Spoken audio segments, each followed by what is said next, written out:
All right, this episode of Hunt Suburbia is with Lucas Benoit. A lot of people requested to have Lucas on. Lucas is just a really good woodsman. In addition to deer hunting, he bow hunts in the big woods, and he takes his gun for walks in the big woods. He hunts pretty much every way that he can up in central New Hampshire.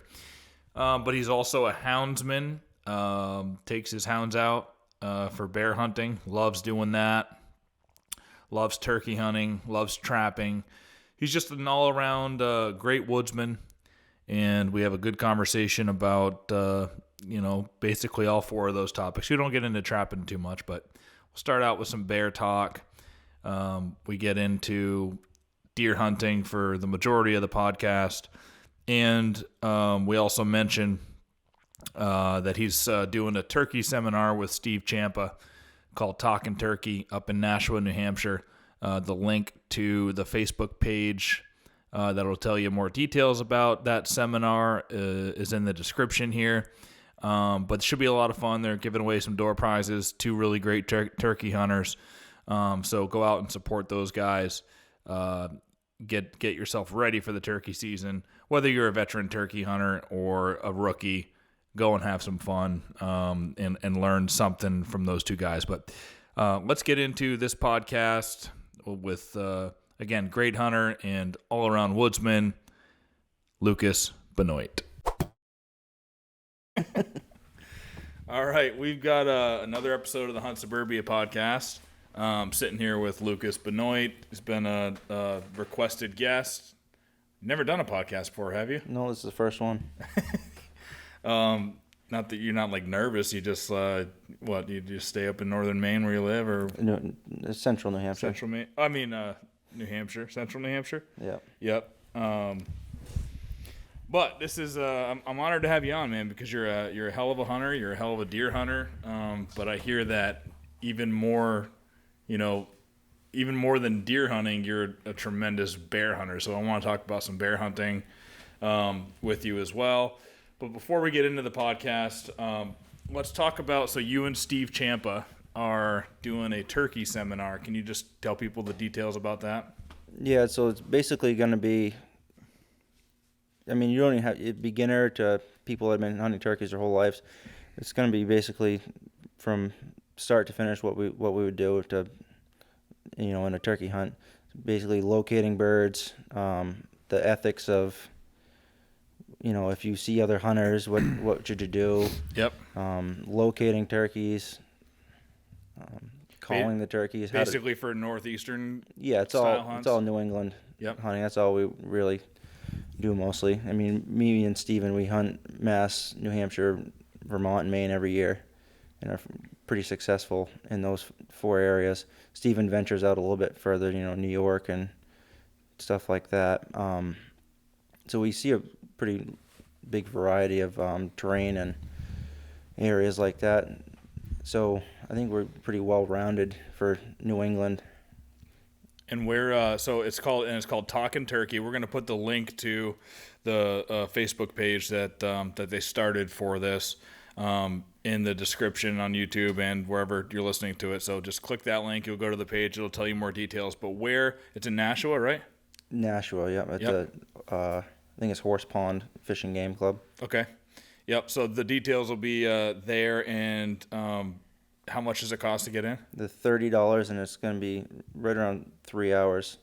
3 hours. And Yeah. what else are you having door prizes and stuff in there? Yeah, we have a bunch of door prizes and a bunch of calls and stuff like that to give out. So. Okay, sweet.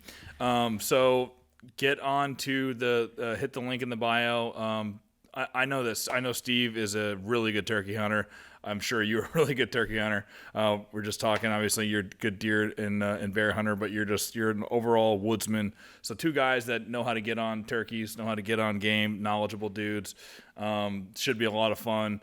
If you want to get a ticket, you can just Venmo Steven CHAMPA, right? Steven-CHAMPA, CHAMPA. Venmo him $30. Put your name in the Venmo and let them know that it's for Talkin' Turkey, the seminar. So yeah, that's really cool. And hopefully maybe you guys want to do a seminar on turkeys at Hunt Stock. If you guys enjoyed doing it and you like it, then you can do it at Hunt Stock too. Yeah, definitely. Then that's going to be on April 8th. April 8th. Yep. All right, good. Yeah, we need the date. So April 8th, Nashua, New Hampshire, talking turkey. Click the link in the bio and go learn as much about turkey hunting as you can before the season starts up here, and get on them gobblers. I don't really turkey hunt, but I know most people love it and are addicted to it. I just can't get into another addiction right now, man. It's definitely just more for me to pass the time. Yeah. Until what? Bear season, right? Yeah, bear season. So we will get into some deer hunting strategy and stuff because that's that's a big part of the podcast is hunting deer. But I want you to school me on bear hunting too. So I've been a passive, like in Vermont when I get a tag, when I'm hunting deer, I get a bear tag. If I've shot at a bear, didn't get it, speck of blood. Couldn't find it anywhere. I was pretty sure I should have killed it, but I don't know. I guess they don't bleed that much. But a lot of dudes at our deer camp have shot at bears over the years and never killed one. So we're kind of like an opportunistic bear hunter, but I don't go out targeting them. So what kind of bear hunting do you do? All I do is hunt with my hounds. I used to bait back before I had the hounds, and I mean that's nice. A lot of people do that. But I like the hound aspect of it. I like owning the dogs and I like training them. And I own beagles. That's what I started out with, running snowshoe hare. And then I kind of got a little bored with it. And I ended up going out with somebody with the bear hounds. And then that's just a whole different level of hounds. Really, it's just they can go a long ways and you just never really know what you're going to get into. Do they, so how many hounds do you take with you? Is it one per person? Is it a pat? Like how many hounds do you have with you when you're bear hunting? I have 6 right now. I've had as many as 10 or 11. So is there But yeah, you're only allowed to have 6 on the ground at once. Okay. Yeah. Yeah. Per hunter, can you hunt with a group, another group, or just in total? In total. Yeah. So do you go out with buddies and 6 hounds, or like yourself and 6 hounds? Like, how do you like to do it? I don't know anything about it. So. No, I don't go with anybody else or anybody else's dogs.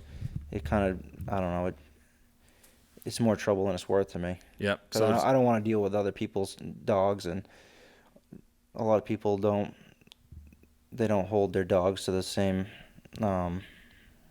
standard as I would necessarily. Yeah. And that can get frustrating to me. So I just deal with my own, and I know what I'm doing every time. So I don't want to deal with anybody else's problems.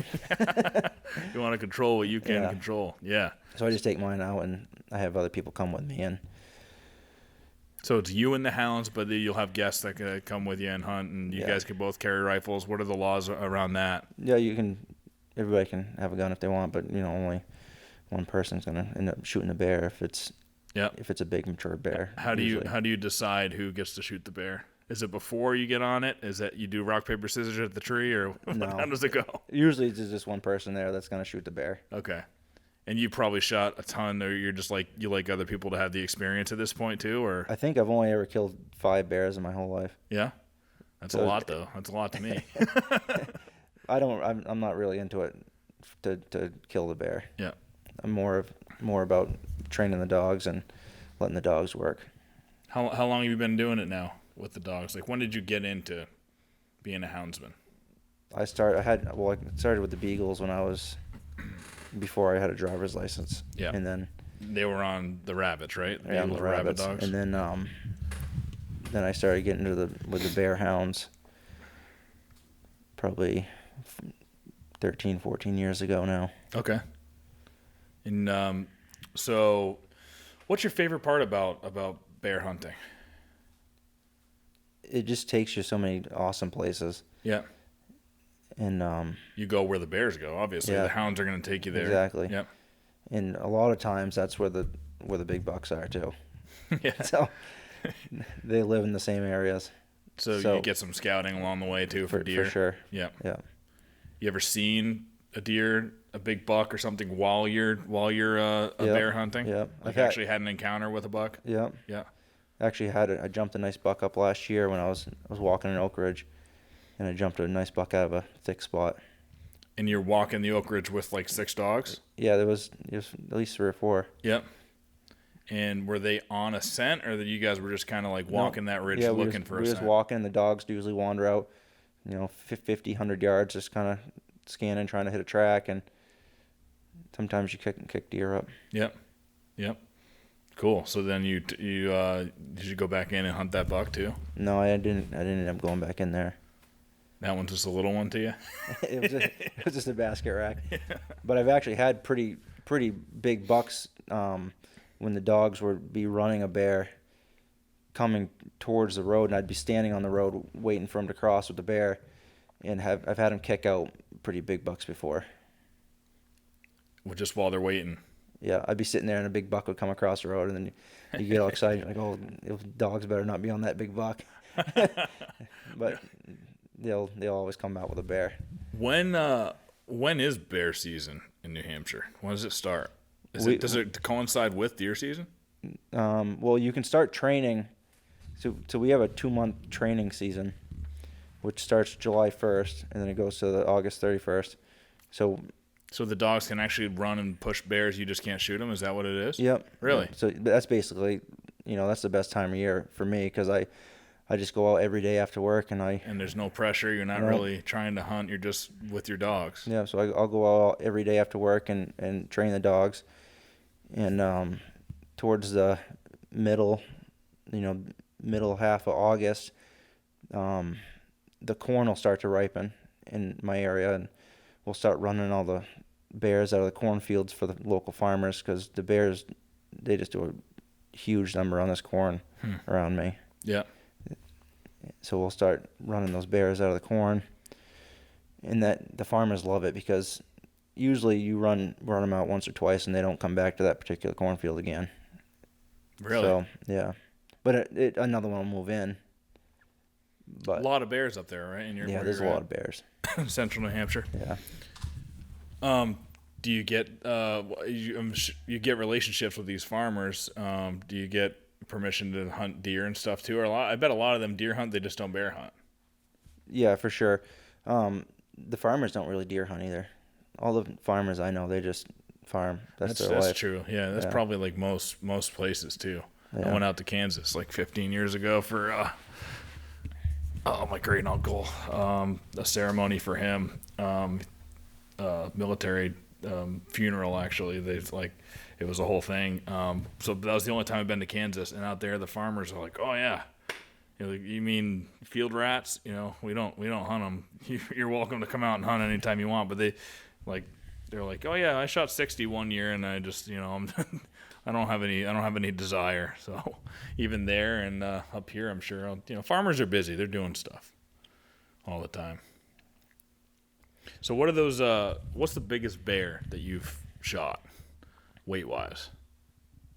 The biggest one I don't really know, because I've killed 2 personally that I didn't get a weight on, because we ended up having to pack them out because they're so far in. So I can only assume what they weighed. Yeah. But the one I killed last year, it was live weight was 457. Oh, beast. And it ended up dressing out, I think, 386. Wow. Packing out a bear must be, I didn't know people did that. Well, a lot of people would have struggled and drug it for 2 days, but it's a lot easier just to cut it and quarter it and have a couple buddies come up and just pack it out real fast. But the furthest one I packed out was like 7.5 miles. Jeez. Up in the White Mountains. Yep. I was going to say it has to be in the White Mountains. Yeah. And then another one, I was like 2.5 miles. It's fun getting up in the White Mountains, isn't it? Yeah. I really want to do that. That's just if we ever get a second house or whatever, a cabin, I've been looking all White Mountains, man, because I just like New Hampshire's seasons start earlier. I could go up there and start hunting deer September 15th. If I got a place there, you can go skiing. There's a lot of, I just like how the seasons, match up with complement the Massachusetts seasons, right? Like, it's so funny how we think, like my wife would never even think about that. Like, if we get a place in New Hampshire or Vermont or Maine, whatever, get a little cabin, doesn't matter to her. But in my head, it's like, well, I'm not going to get one in Vermont. We have a deer camp up there, and the deer hunting isn't that great. Maine, yeah, possibly. But New Hampshire's right there. No taxes. What a great state that you live in, man. I really I wish I lived in New Hampshire. I like the deer hunting down here. That's about it. Around me, the suburban hunting has been fun, but New Hampshire is a great state, and that middle part of it where the White Mountains are, I mean, my dream to have a place up there where you can see I want to be able to see out into the White Mountains, just a gorgeous place. Yeah, they're definitely there's pretty vast areas up there. I mean that one spot where I ended up packing them 7.5 miles. It was from one road to the next was 15 miles. So I ended up. It took me 3 days to end up getting that bear out. Wow. So like when your dogs are chasing the bear, does the bear ever attack the dogs, or they're just batshit scared and they book out? Like, do they ever get into like a little fight with the dogs or anything? They will sometimes, but most of the time they're just kind of walking along, or they'll the younger bears and the smaller bears will usually go up a tree. Yep. But the big old boars, they'll usually just walk along with the dogs. They're more annoyed by the dogs than anything. Oh, so the dogs don't even really tree the big boars? No, the big boars don't really tree. That's cool. That's badass. It's like, hey, get away from me. So when you're hounding then, and you're like your 450 pounder, the dogs took you to, how did that play out? You didn't get up, he wasn't in a tree when you shot him? Like, how does that hunt play out? That one I killed this year, so that was in a cornfield. Yep. So I shot that bear at like 6 feet in the corn. Wow. He was just holed up in there. And was it high corn or it was cut corn? No, it was 7 foot tall. It wasn't cut. Yeah. Wow. So do you see, you don't see it. You didn't see the bear. It's not like it's not like you're driving, you see the bear and then you get the dogs out. Do the dogs go around the corn until they pick up a scent and then they get in?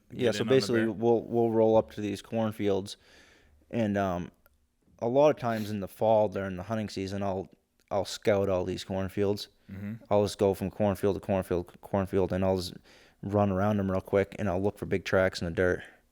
And when I find a field with a big track in it, I'll keep going back there until I get on that big bear. And they'll take a 12, 14-hour-old track. So if they came any time in the night, I can usually get on them. So you find a big track, and you just keep going back with your dogs. Now your dogs will know a 20-hour-old track, a 24, and not bother with it? I don't think there's dogs that can smell that, but I don't know as if mine can. Okay. So sometimes they will take one that's old, and you'll never even see the bear? No, they're usually right there pretty close. Yeah? They won't go too far. They'll be within a mile. Where do they like bed? Is that a weird question? Where like no? You think you picture them in a cave, right? Like, but where are they bedding? They're bedding in swamps. Yep. Yeah. That's usually what I'll look for. If I know there's a big bear in an area and I can't find them, I'll just start walking these swamps, and I'll look on Onyx a lot and find big secluded swamps. I really don't have to look too much anymore in my area because I've been doing it for so long. If there's only certain areas that will hold a big bear. Mm-hmm. Big swamp next to a big cornfield. Yeah, you kill one big bear, another one will move in. Yeah. But you find these big swamps, and sometimes you walk these oaks and stuff, and they'll find a bear scent, and they'll trail out of there for a mile or 2 miles straight to a big swamp, and they'll jump that bear up out of that swamp, and they'll be bayed right up in that swamp. What kind of swamp? So like, deer, big bucks, they'll bed in swamps too, right? But they don't want to get wet, so they're looking for a high point or dry. Do the bears care? Are they looking for a hump? Are they looking for like where do you see them actually? And what does it look like when you walk up onto a bear bed? A lot of times they'll I know like when they den and stuff, they'll like break a whole bunch of branches up and make like a nest. Really? Yeah, with like cedar. They like the cedar. But Like the ones with the needles on it still? They'll make like an actual like Yep. soft. Yep, they'll make a nest out of it. But yeah, they're usually, up on like a hummock or something on a little high spot in there. Yeah. But they like they love cedar swamps. Or the real thick aldery swamps too, but cedar and spruce swamps for sure. And they're solitary, right? I'm just, all the boars are they just don't want to be around anything else, I'm sure. Yeah. Yep. What else? What else is interesting about bears? I mean, what's like the craziest thing that's happened while you've been bear hunting? I don't even know. Never had one like false charge you or anything like that, or have they charged you? Like when you came up on this bear, let's talk about the bear you killed this year. So you scouted a cornfield, saw a big track, so you knew there was a big bear in there. So what did you do with your dogs? You run the perimeter of it, and then they take you through the corn maze, like in the middle of it, and you're just like following them in there. How does it play out? I check so many cornfields. The dogs know what to do when they get excited when they see corn. I just let them out of the truck, and they work that whole cornfield looking for a scent, and then they'll work all the way around. They'll come back to me, and if there's nothing there, they load them up, and we'll go to the next one. All right. So, yeah. So they how do they alert you that they found? They start barking. Yeah. Yeah. And either they'll start barking and they'll head right out, or they'll be right out in the. Usually they don't stay in the corn. Unless, the bear, once the dogs are barking? Yeah, they'll bark and the bear run out and they'll start heading out. But the real big ones, sometimes they'll hold right up in the corn. They live in the corn. Yeah. They won't even leave. They'll be there for a week. They won't leave the corn. Why would you? If I was a big ass bear, no, I would. They just. I've seen them. There's acres flattened in the middle of these cornfields, and they just lay right there all day long. So the dog started barking and you just descended into the corn, or how did it how did you know you're walking to the bark and like the bear at 6 feet? So tell me about how that kind of ended. Yeah. So you can hear them. They bark different when they're looking at the bear. Yeah. They have a different bark. So you can tell when they can see the bear compared to when they're trailing the bear. Yeah. So I could tell by the way they're barking that they're looking at the bear. So what is it? Is it like a yip or like a? No, it's like more of a long ball. Yeah. Yeah. Like they're a little scared a little bit. They're more excited than anything because they can see it, so they're excited. Yeah. But I ended up walking out there. I could tell that they was close because it was so loud. Yep. So I just kept peeking my head into the corn rows, looking down, and then finally I peeked in and see the bear sitting there. And when he saw me, he started walking away from me down the corn row. Just slowly? Yeah, they just walk along. The real big ones, they're just so fat and lazy, they can't run. Yeah. They just kind of walk. So I ended up walking behind them for probably 50 yards because I didn't really want to shoot him in the ass. So and finally he ended up sitting down and turning broadside to me, and I ended up shooting him in the front shoulder a couple times. Right through the shoulder. Yeah.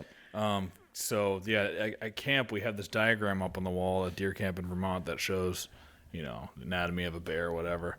And for a while we were hearing from some people, oh yeah, well you guys aren't getting them because you're shooting them and you're hitting their armor and their shoulder blade, and you wait for them to take a step forward before you shoot because it opens it up. Is there any truth to that? I mean, it all depends on what you're using for a weapon. I would say, but yeah, I'm shooting a 35 Whalen with 250 grain nozzle partition. So yep. I got a Whalen. Those things kick. That's a good round right there. You shoot something with a 250 partition, it completely ceases forward motion. Dude, I'm trying to find. So I got a video of a bear this year, and he's one of those big ones that, here, press play on that and tell me that's a big one. It's in Massachusetts, and to me it looks like a big one, and the way he's walking. What can you tell about it? That's a boar for sure. Yeah. Probably, I would say he's at least 350. Yeah. He's just freaking swaggering through there. That was cool because that's the first bear I've had on camera in Massachusetts. Obviously not around the suburbs, although they do come in here every once in a while.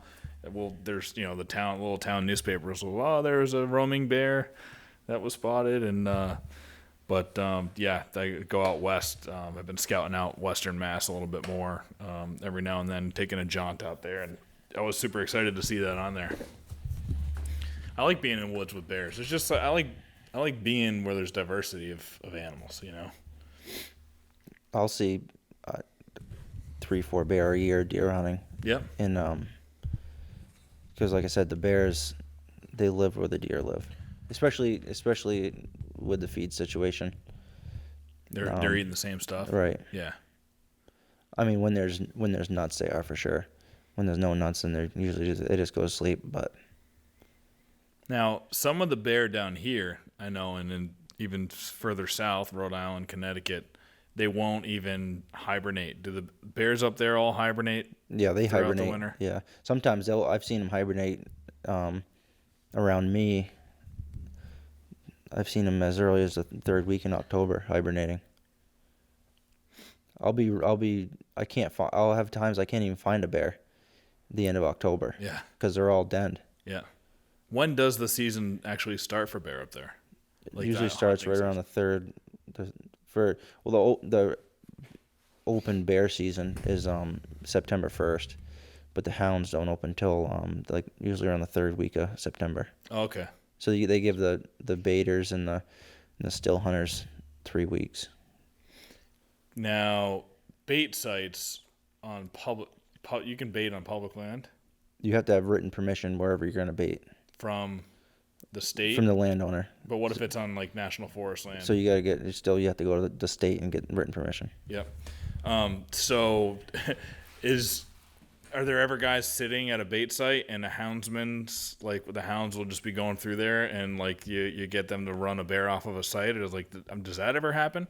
It probably has happened. I don't think it's ever happened with me. Yeah. But I mean, you can't control if a bear you started the bear a mile away and it ended up going to that guy's bear bait and then passing through. I mean, It's really out of your control. But usually, there's not many people baiting anymore by the time that the hound season opens, so you don't really have to worry about it. They just give up baiting, or they've got their bear by then, or like what is? They usually it used to end right around the same time that the hound started, but now I think they overlap by a week, I believe. So, I guess it's just bow season for deer in September 15th. It's not any gun, right? When's gun again start there? It's early. Usually right around Halloween. Okay. Be the first Saturday of November or the last by of then, October, most of the whatever bears it is. are denned anyway. Yeah. No, if there's good feed, good acorns, and good beech nuts, they'll stay right out until December. So have you ever been out with your hounds carrying a rifle while it's actually deer season? You can hunt both, like if you happen to jump one up? No, I don't do that because I mean, I love bear hunting, but I like deer hunting more. You do? Yeah. All right, yeah, I got false info. CHAMPA was like, oh, he loves bear hunting, dude. Oh, I do. I mean, but I'd rather deer hunt. Yeah. All right, good. Well, let's switch over to some deer then. So you're not related to the Benoits from Vermont at all, right? Not that I'm aware of. Yeah. But you're a damn good hunter. And for young guys, maybe the best young Benoit that's out there, because Landon doesn't hunt anymore. I don't know any of the youngsters in that family, so maybe you can carry on that name in some weird way. Well, I'm trying to do it justice, but we'll see. So what kinds of hunting? What's your favorite? Do you bow hunt, you gun hunt, you muzzleloader, or you do all of it? What do you do? I bow hunt a lot, but I'm not very good at it. Yeah. It's really hard. I mean, it's not hard to shoot deer, but to shoot, good rack bucks in my area with a bow, it's pretty hard. Are you bow hunting in big woods? Yeah, it's all big woods. Yeah. Yeah, that's difficult. I mean, I could drive. I I did a little bit of more suburban hunting last year, which is probably like 30 minutes south of me. It's smaller woods, but it still wasn't super small. And, Yeah, I'd probably call it big woods for around here. It's probably, right. what, 5,000 acre patches or something? No. No. No, it was, I don't know, 50, 60 acre pieces. Oh, okay, yeah. So that's similar to here. But those deer that I was hunting 2 big bucks down there, and they were mostly bedding on a piece of ground that I couldn't hunt. Yep. It was a private school that owned it all, so Yep. I couldn't get on there. So and nobody can get on there, right? No, nobody could get on there. Those are great spots to hone in on. Yeah. So I couldn't. I mean, I was getting a lot of pictures of them just after dark, but I just couldn't get on them because they were hunkered down on that land that you just couldn't access. So I wasted a lot of time during bow season this year trying to get on one of those deer when I probably never even had a chance at one. So did you have, was there public land nearby, or did you get private permission from somebody No, nearby? it was all public around it. Yep. Yeah. And how did you first come to find those 2 big bucks? Did you just go there and put cameras up, or somebody tell you there was a big buck around? Like, how'd you a lot of spot? A lot of the big ones I'll get on and I'll hear people talking, because a lot of people they like to talk. and this one, somebody posted a picture of one of them on the internet, and that's all I had to go on. It took me 3 weeks to figure out where it was, but Yeah. I ended up getting a picture of it. And then that wasn't even. You got your own picture of it 3 weeks later. So I confirmed the area that it was in. It took me a while. It took me 4 or 5 places checking, but I ended up finding it. But that wasn't even the bigger one. There was actually a bigger one there that I took more interest in. Yeah. But yeah, you just never know what you're gonna end up finding. Cause like I went in there looking for this one, and then I ended up finding a bigger one. Oh yeah, yeah, and that's anywhere where a big buck. So like you said with the bear, big boar is gonna claim one spot. A real big dominant buck will claim a spot too. But those bucks they're not too far away from each other. Those big ones can still be in the same general area, right? But one of them's gonna be the dominant buck. Yeah, for sure. And the bigger one, he ended up being, I don't even know, some guy ended up killing him. Oh, he did? Like the last week of rifle season. I think he ended up shooting him off his lawn. Yep. Came home and I think he was out there with a doe or something. He ended up shooting him. Yep, in the rut. Yeah. And then the other one, the original one I was looking for, some guy shot that one opening day of rifle season. Oh, really? Yeah. Yep. Well, you gonna throw a camera? Is it worth putting the camera there this year at all, or are you just gonna abandon it for now? Yeah, because the other biggest thing I had in there was like a 2-year-old. So, and those 2 big ones. So I don't even think it's worth checking it. So. Yep. But it'll stay in the back of your mind. Yeah, maybe in a few years it might be worth checking out again. Yeah. For sure. Because maybe the genetics are there. Plus you got that that school that probably is gonna help some bucks get older. Yeah, so check back on that one. So what else though? How many bucks did you have, Doc?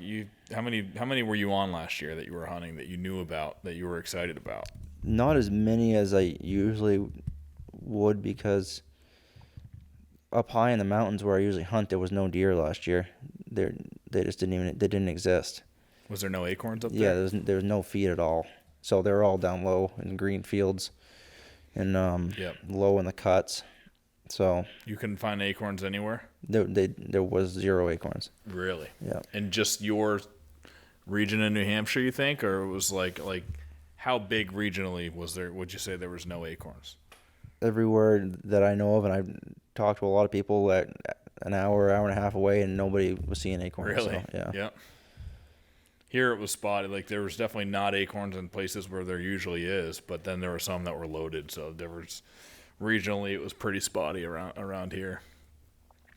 So there are no acorns. So forget ridge running and getting up high. So you hunted low. Yeah, I kind of. You ended up killing a nice buck too. Yeah, sure. I ended up killing on the last day. The last day.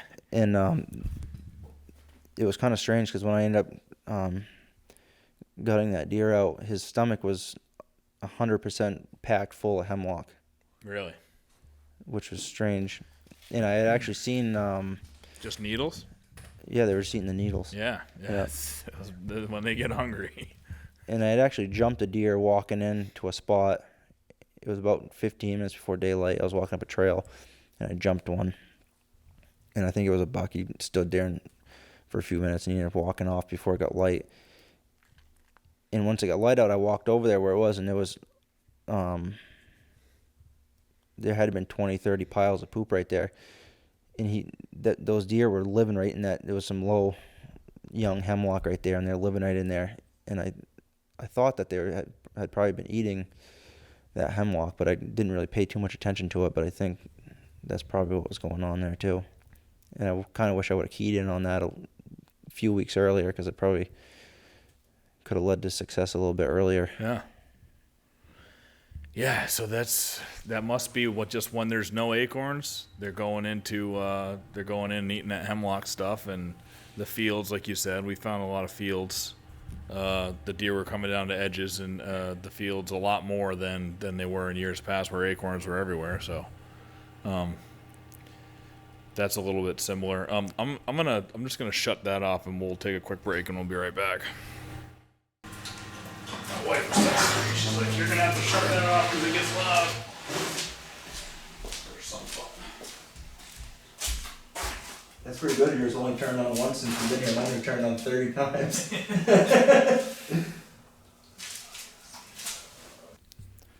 All right, we're back. Some pumps off. So we're talking deer. Before we get back into the deer conversation, just remind everybody about Hunt Stock. Couple new sponsors. Vortex is in. Kuyu's in. Vale Camo is in. Ruger, Mossberg. 6 Hour Academy is most likely in. I got a call with them next week. But a bunch of great brands coming this year. National brands. So that's good. Getting a little bit of recognition in the Northeast. You don't see them exhibiting up here that often. So come up, and the first 1,000 tickets sold. We've been doing a promo to Hunt Stock, would get entered in for the Woodman Arms custom Hunt Stock engraved Woodman Arms. We figured out the easier way to do that is just anybody who buys their tickets before May 1st. So it probably won't even be 1,000 tickets before May 1st, but if you want to get entered into that door prize to win a Woodman, get your tickets online before May 1st. You can get them at huntstockevents.com. And again, since it's a good break and a good reminder, get your tickets for Talking Turkey for Steve and Lucas's turkey seminar. That link is in the bio. Send a Venmo to Steven-Champa, CHAMPA, $30 with your name, and just letting them know it's for Talking Turkey. And all right, we're back into deer hunting. Lucas was just showing me off camera his the bear he got last year. That was awesome. That was like a lot of fun. But let's talk about the deer that you killed this year. How that played out, and then you've killed a ton of big deer in the last few years too. We can tell a couple of them stories too. Well, let's start with this one from this year. This one this year was one of the least eventful ones I've had in a long time. I was only in the woods for not even 20 minutes. No, but you were in the woods for how long? The whole season hunting hard, and so we'll back it up, like, because that's the real story, is like you hunted so hard, and I screwed up on two that I know of. I don't even know how many I screwed up that I don't know about, but I screwed up on two that I know of that were really, really nice bucks. They're quite a bit bigger than the one that I'm killing. My bow season was very uneventful. I probably didn't even see 5 or 6 deer the whole bow season. Well, you were hunting specific big bucks too, right? You're not just going into a place blindly. Are you always hunting kind of specifically after a particular buck? Usually, I like to hunt areas that obviously I know there's a giant in most of the time. Yeah. Because obviously you can't kill a giant if you're not hunting Yep. where there is one. Mm-hmm. So I'll usually have a good idea where there's 3 or 4, 150 to 170 class bucks. But usually where there's one of those, there's a couple of smaller, 125 to 145 bucks. Because Yep. obviously, if it's good enough to hold a giant buck that's old and mature, there's a reason why that deer's there. So there's usually going to be a couple other pretty good bucks in the area. Age classes, yeah. There'll be a bunch of young bucks too. It's going to have good succession of the age class. Yeah. So, bow season sucked. Nothing really happened But again, that's hunting big woods. Yeah. With a bow. That's what you can see 6 deer. And I had big plans for bow season. I scouted. I think I put on 100 miles in the one mountain area that I hunt. I put on like 100 miles in the spring and early summer scouting, and I found some unbelievable spots, but they were all up high. So it didn't work out because the deer weren't up there. So I kind of, but hopefully this year we're gonna have acorns and hopefully I can kill a deer in one of those spots. So when you say you found unbelievable spots up there, what were you seeing? So did you find sheds or was it just no? a spot? I don't find sheds. I just try, but you can't. No, the deer don't live where I hunt Yeah. in the wintertime. They all traveled 5, 6, 10, 12 miles to yard. They're yarding. Yeah, so they're not up there. Yeah. So I hardly ever find sheds where I hunt, unless I'm hunting down low somewhere where there could be 6 or 8 deer spending the wintertime. Yep. So these areas, the one in particular, it was a kind of like a saddle kind of area. It wasn't like a real sharp saddle. It was probably 200 yards wide saddle between these 2 ridges. And there's a big oak ridge that came down, and then there's a spruce ridge coming into that same area.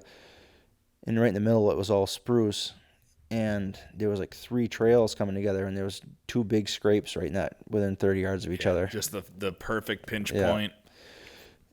And then 2 or 3 licking branches on them that are all twisted and broken off. And this one scrape in particular was kind of strange. I hadn't seen this in too many spots, but there was all kinds of shit in the scrape, which I don't usually see that. And I ended up hanging a camera on video, and I had 2 or 3 different bucks this fall actually shitting in the scrape, which is kind of strange to me because they don't usually do that a lot. Yeah. So I don't know why they're doing it in that one in particular, but sometimes I see them bedding in scrapes, and they do shit in their bed, so maybe they bed in that scrape every once in a while. I hadn't seen one bed in that because I had that camera. It's still actually there. It was there from July till it's still there, and so you must have got them up in that saddle just during the rut. They were just passing through because they weren't up there feeding. Early, the end of August, there was about a 2-week stretch there that there was 3 or 4 mature bucks hitting that scrape in velvet, hitting the licking branch. And then the first week of September, there was a couple going through there, and then they left. Yeah. They all shed their velvet or whatever, and they headed down into low country where the fields and stuff were, because obviously there's no feed up there. So I don't really know why they were up there a lot in the summer, but they were.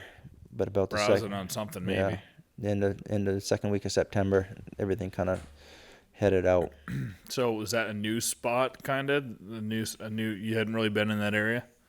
Yeah, I haven't. I've hunted a lot, probably a mile from there, but not a lot on that particular ridge.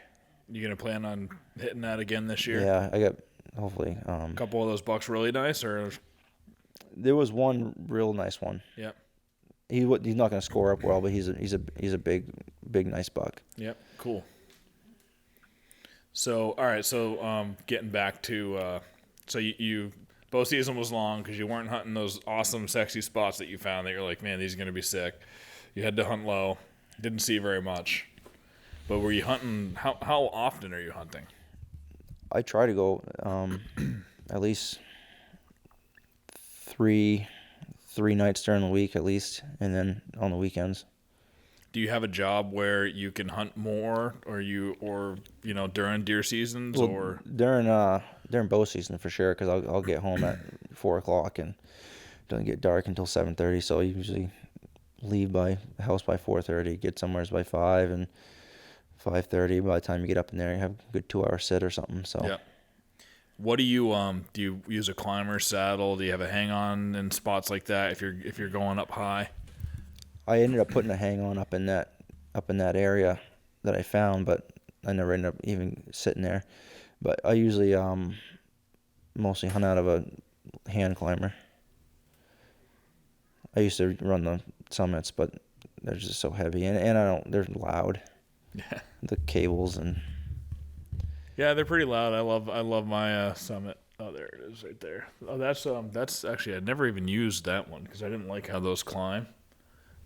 That might be a hand climber. Is that where you're? I'm talking like the lone wolf hand climber. Oh, yeah, I don't know what that They is. got the rubber straps that go around the tree, so they're quite a bit quieter. But I run I got 2 different Novik stands with sticks that I'll bring those into. A lot of times when you're hunting up high, there's no straight hardwood tree, so you're gonna get up in a spruce or a hemlock or a knotted up maple or something. So it's a lot easier with one of those standing sticks. All right, so bow season came and went. You hunted hard, and so then what's the last day of the season? Is that rifle still in New Hampshire, or is the last day like a muzzleloader season? I forget about for the archery seasons up there. Well, when you ended up killing that buck, was it the last day of archery, or was it the last day of rifle season? Oh, rifle. It was just December 12th. Yep. So then we go into muzzleloader. The first day of muzzleloader, I don't even remember where I went in the morning, but I had spotted this deer with a spotlight 3 or 4 times in the summertime at this farm. It was a pretty good buck, and I had ended up putting a camera out back of that field because every time I shined him, he was quite a ways away, so I couldn't get a good look at him. I ended up putting a camera a few hundred yards up behind that field on a scrape I found, and I got a picture of a big 8-pointer with big tall brows. And that was towards the end of October. So I kind of kept that in the back of my mind. And I thought it was the same deer I'd been shining in the summertime. So I hunted somewhere in the morning on the first day of muzzleloader, and then I ended up going over that area in the afternoon. There was a selective cut that was up in there. I think it was like a year old. So I parked in the landing, and I decided I was going to go make a big loop. It was like 1:30. I think I ended up leaving. And I made this huge loop, and I saw a couple does. And I ended up coming all the way back to the edge of that cut about half hour, 45 minutes before dark. And I was going to sit on the edge of that cut until dark. And then, so I get right up to the edge of it, probably 50 yards from the edge, and there's a little knoll in front of me. And it was super, super dry. You could just hear everything walking in the leaves. And I could hear a deer walking up in front of me, just out of sight on top of that knoll. And it stopped, and it was just kind of standing there, not walking. So I grunted at it a couple times. Well, it was just quiet for a couple minutes, and it must have just been standing there listening. Well, apparently it didn't like that. So it takes 4 or 5 bounds, and it stops, and it's standing there again. And I still can't see it, but I can hear it. And there was kind of an old log road that ran down towards where it was running. So I was kind of hoping it would kind of spill out into that, and maybe I'd get a look at it. Yep. And I didn't know what it was. It could have been a doe or a little buck or anything. So I ended up grunting at it a couple more times, and it really didn't like my grunts. I don't know if I sound bad or if it just didn't. Are you just mouth grunt? No, it was a grunt tube. Yeah, but it didn't like it. So it ended up taking a few more bounds, and I could hear it bounding in the leaves, and then I heard a shot, like right there, and it kind of startled me a little bit because I could hear the deer in the leaves. And so it was like 100, 120 yards, and I hear the shot, and I was like, oh my God. I didn't know there was anybody in there because they would have had to park right where I was. So I go walking over there to kind of see what was going on, and I'm standing right where I thought the shot was, and I don't hear anything, I don't see anything. And finally I take a couple more steps, and this guy whistles at me, and I was like, I don't know what the hell this guy is. Well, he was up in a climber. He didn't have any orange on or nothing. So I walked over, and I was like, well, did you get the deer? He's like, oh yeah, I got him. I was like, oh, well, cool. Well, I was like, you mind if I take a look at it? I was like, I want to know if it's, worth me coming back in here or not. He goes, oh, well, it's the big one. I was like, oh. I was like, oh no. So he ended up shooting it. The thing stopped right. He was sitting on a logging road in the climber, and ended up stopping like right in the middle of the logging road broadside at 50 yards. And I don't even know how he got it, because he said he was aiming at his front shoulder, and he hit it right in the neck with the muzzleloader. But he dropped it, and that was a real nice buck. It was low 130s. It was a big 7-pointer. It had good mass. Wow. And he was bigger than the 8-pointer? No. So Okay. I'm looking at this deer, and it had nice long brow tines, just like that 8-pointer did. And I was looking at it, and I'm like, this is only a 7-pointer. And that 8-pointer had a little kicker off his G2. So I was like, this isn't the big one. He's like, what do you mean? He goes, I got all kinds of pictures of this, and he shows me his pictures. I'm like, no, those pictures you got are of the 8-pointer. I was like, this is a different one. Yeah, some people really don't even notice like the little minute details. Yeah. It isn't even a minute detail; it's an extra point. You Right. know, they won't even think about it. So I probably shouldn't have even told him that, because I think he probably he probably came back in there with his bow or whatever. But I ended up it was I think it was the first week of rifle season. There was a big swale bog out in there, probably 3/4 of a mile from where he shot that buck. And it was about 300 yards across that big bog. Yep. The grass is 4 feet tall. And they were crossing right off where the inlet came into the bog. They were crossing right in that, because it was, it was skinnied right down right there. And the brook kind of got skinny right there, so they could just hop right across it. So I ended up bringing my climber in there one morning in the dark, and I climbed up, and I had a doe and 2 skippers come out to me. And it was a little windy, and I could swear I could hear a deer grunting on the other side of the swamp where the doe was going. So they ended up wandering off, and then I had to go to work. So it was 2 days later. It was on a Saturday. I was like, I'm going to go back up there, and they're sitting in that tree where I saw that doe and skippers. So because I left the climber on the bottom of the tree. So I get in there like 3 o'clock. It gets dark at 4:30 during rifle season, 4:45. Yep. I get in there, and I climb the tree. I sit down. I was like, I'm just gonna take my binos and scan this bog here real quick, see if I see anything. So I start scanning the back of the bog with my binos, and I get 3/4 of the way around it, and I just see this big rack sticking up over the grass. I was like, oh no. Now what do I do? I mean, it was 300 yards to where that deer was. He was right on the edge of where it's turned into alders and stuff on the other side. And it was fairly windy out. Standing or bedded, do you think? He was standing. Yeah. Yeah. It was 4 feet high. Yeah. All I could see was his head. So I was like, I don't know what I'm gonna do, because I can't make a 300-yard offhand shot. I mean, I had a 270, so it wasn't a bad shot. I could do it with the rifle, but I wasn't confident taking like a neck shot at 300 yards. So I tried. You up in a tree? Yeah, I was in the climber. Yeah. But I don't have a rail on my climber. Yeah. So I didn't have anything to rest on. I mean, hindsight, I should have probably spun my climber around the other side of the tree and leaned on the tree maybe. Yep. But I wasn't thinking straight at this point, because I mean, this deer was, it's probably a mid 140s buck. Was it the 8-pointer? I think it was. Yeah. There was another big one in there, come to find out, but I think it was that 8-pointer. It had real tall tines. It was a real nice buck. Mm-hmm. So there was this strip of alders that came out into the middle of into the swale, about 150 yards, right about between us. So I was like, I know I can climb down and I can just walk straight to the alders. He's never gonna see me because he can't see through those.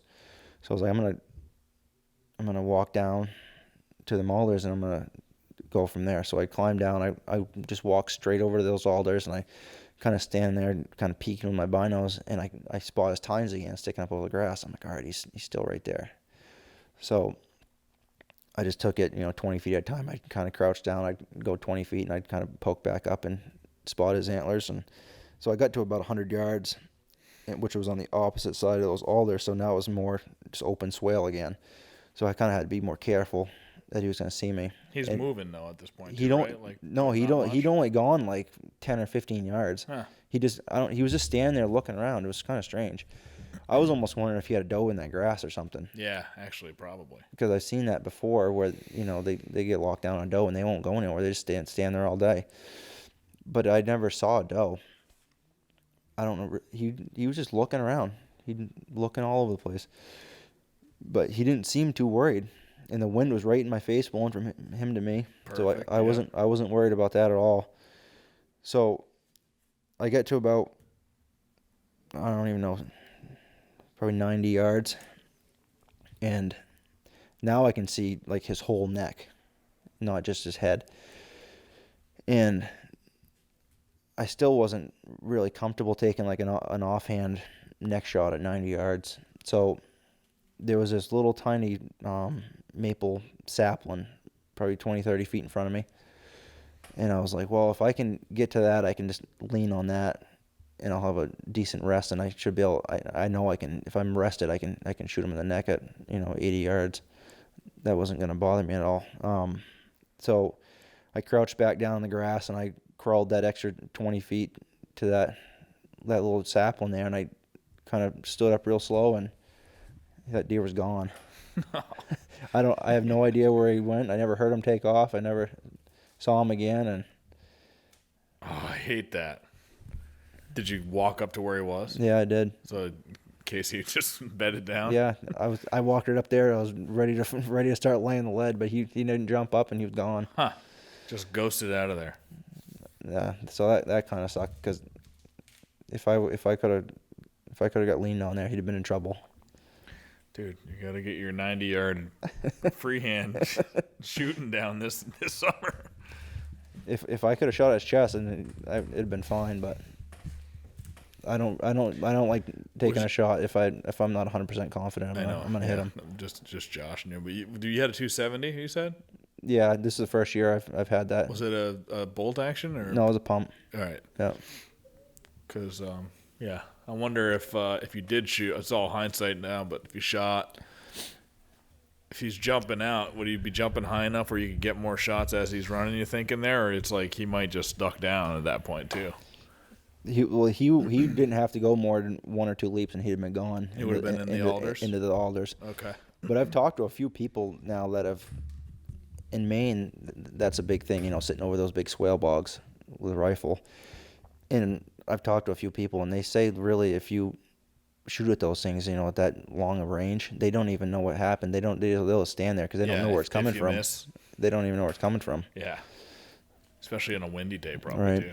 Yeah, I see Ross Roberge on the Just Hunt Club. He likes doing that. Right. And it does look like, I'm sure it just kind of like looks awesome. And if you were sitting there for like 4 or 5 days in a row waiting for a big one, it probably is boring. But maybe it's not, because you can be glassing a lot, right? Just kind of glass. And I love glassing. So it does look like it'd be fun to do that. I ended up sitting there one more time, and it was raining out, and I was scanning that swale grass with my binos, and I ended up picking out a doe's head at like 300 yards, sticking up over the grass, and she was bedded there. And it was like the opposite end that he was on, but so they're definitely laying out there. Yeah. Yeah,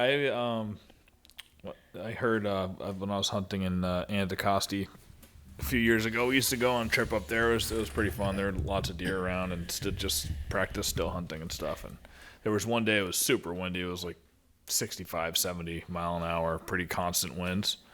So we were like, all right, get out, get out of the woods. And we just drove around on the roads, and our guide was like, yeah, well, when it gets that windy, they like to go out into the open. They know that trees fall too, so they'll actually go out into swamps or into, CRP type stuff when it is super windy. They know that trees can fall down at any point, limbs, whatever, and they know that it's a danger, so they'll go into the more open areas when it's super windy. So that might be why she's bedded down in there, or he was hanging out there. You never know. Definitely gonna check it out again this year for sure. Yep. Oh yeah, that 145 will probably be a 150 now. There was another one in there that was I don't know if it'd score more, but it had a lot more points. So hopefully this year he blows up. Yep. All right, yeah. So you got one good spot you're gonna go back to. All right, so then you're kicking yourself for that one, right? And so that leads us into the buck that you ended up killing. Yeah, so that was on the last day comes along, and I'm just burnt out at this point. I'm not really seeing anything. I don't even know. I passed up 2 or 3 spike horns the last week of the season. I mean, everywhere I went there were spike horns. And did you think about it? No. A little frustration kill. No, I don't want to do that anymore. Yeah, I used to shoot the first deer I saw with antlers. I used to shoot because growing up, you'd get yelled at if you saw a deer with antlers and you didn't shoot it. Same thing with me. Yeah. So, I'd always shoot the first deer I saw with antlers, and then I'd trap for the rest of the year. So then I decided I was pretty good at trapping, and I wanted to get better at deer hunting. So that's when I started really concentrating on trying to get the bigger rack buck. So the last day comes along, and I wake up, and usually, you try to get out there an hour before daylight and get all ready. You get your spot picked out. I woke up, and I was like, no, I ain't feeling it. So I just laid there in bed until it got light out, and I'm like, you know what? All right, twist my arm. I was like, I guess I got to do this. Yeah. So I get in the truck, and I start driving. I drive over, to the spot where that big buck was, and I'm like, I'm burnt out on this spot. I've hunted it, 8 or 10 times, and I haven't really seen what I want to see. And so I drive over another spot. I'm like, I'm just not feeling it. I'd go 2, 3 more spots, and then finally I'm like, I don't know. I'm gonna drive 30 minutes away. So I drive all the way over to this other area. Send it somewhere new. Yeah. I hadn't been in there all year. I scouted it last year looking for a big one that I'd known about, and he wasn't there. But I had seen a nice 8-pointer in there in velvet when I was scouting it. I'm gonna go down into this cut and mill around. So I get over there, and now it's an hour and a half after daylight. It's almost 8 o'clock at this point. Any snow around? No, it's all bare ground. So I park, I get out. I was like, all right, just going to go for a walk at this point. So I walk down over this big hill, this big valley down in there, and there's a brook. As soon as you cross the brook, there's a selective cut. It's probably, 5 to 6 years old probably. So I hit the edge of this selective cut, and I go 30 yards, just poking along real slow. And I'm standing there, and I catch a little bit of movement. I look, and I see a deer walking broadside to me, like 40 yards. So I pull up real quick and get the scope on it, and I just see tines, and he disappears into some thick, short hemlock and beech whip kind of stuff. So I was like, oh my God, this is happening.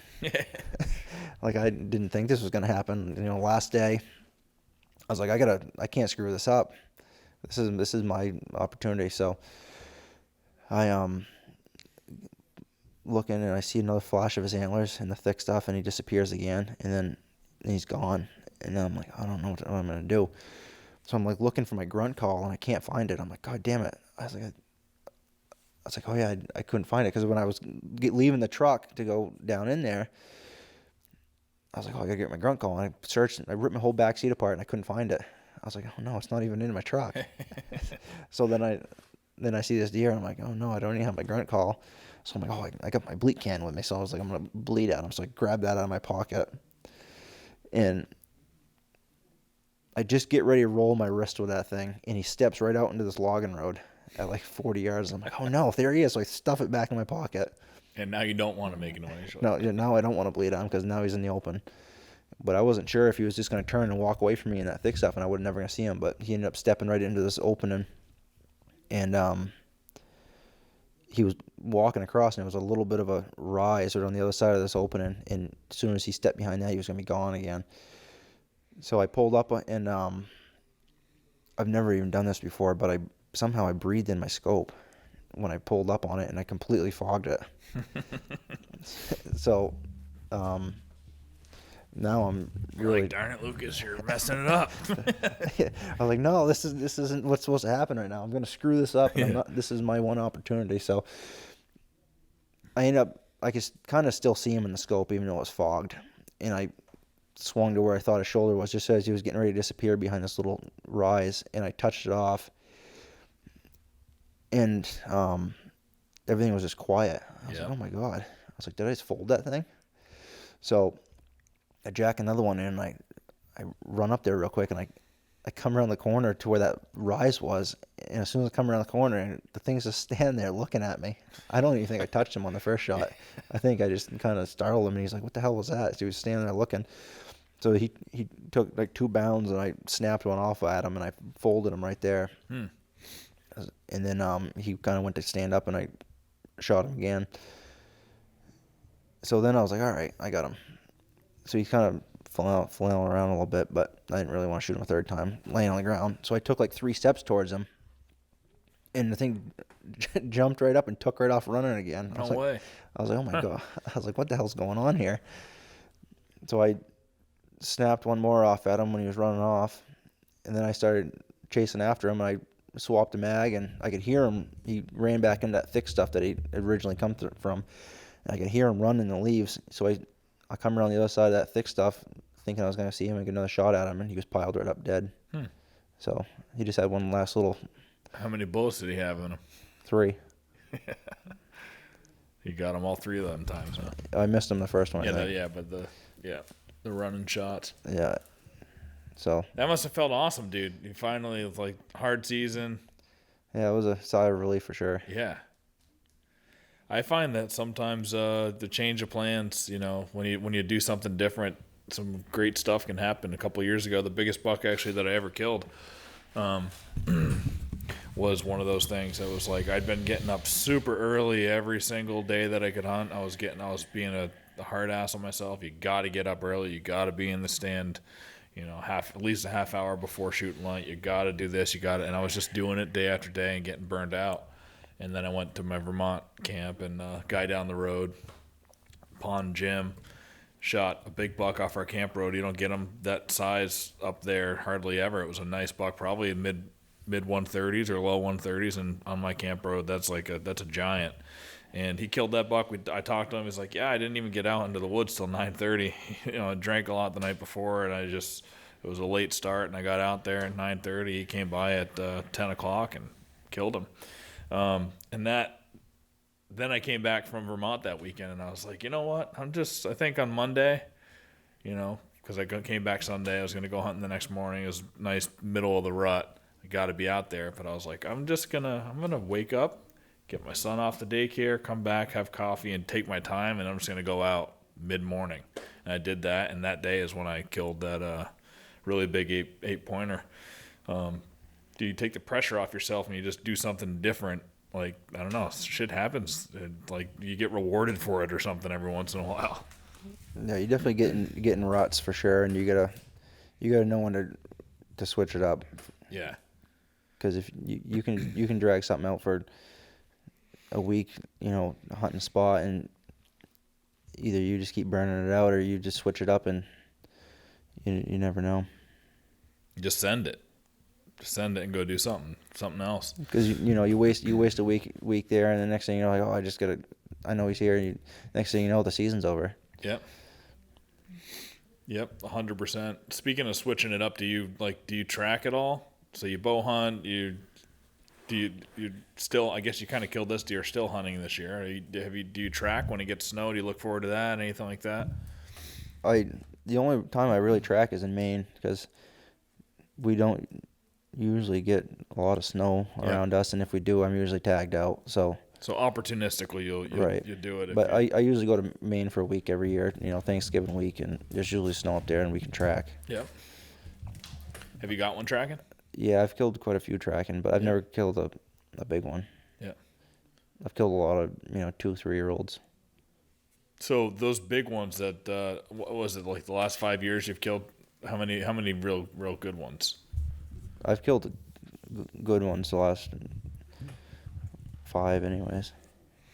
And mostly bow hunting or what? No, they're all actually couple with a muzzle loader, but mostly all the rifle. Okay. Yeah. So what is the biggest one? What did the biggest one score? Didn't you get one in like the 160s? The one I killed last year was a 150-inch 8-pointer. 150-inch. That's a big ass 8-pointer. Yeah. He was 23 5/8 inside. Holy shit. He was wide. Did he weigh him? Did he weigh? Yeah, he was 209. Yeah. Yeah. And that's your biggest buck? Yeah. Yep.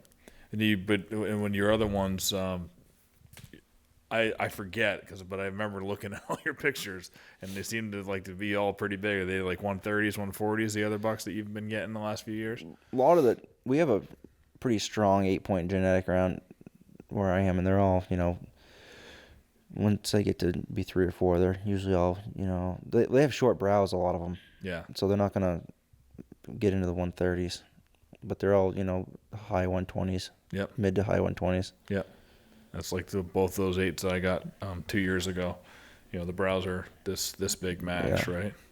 But yeah, they're 127 in that range. Nice, awesome bucks. I'd shoot them every single year. Every time.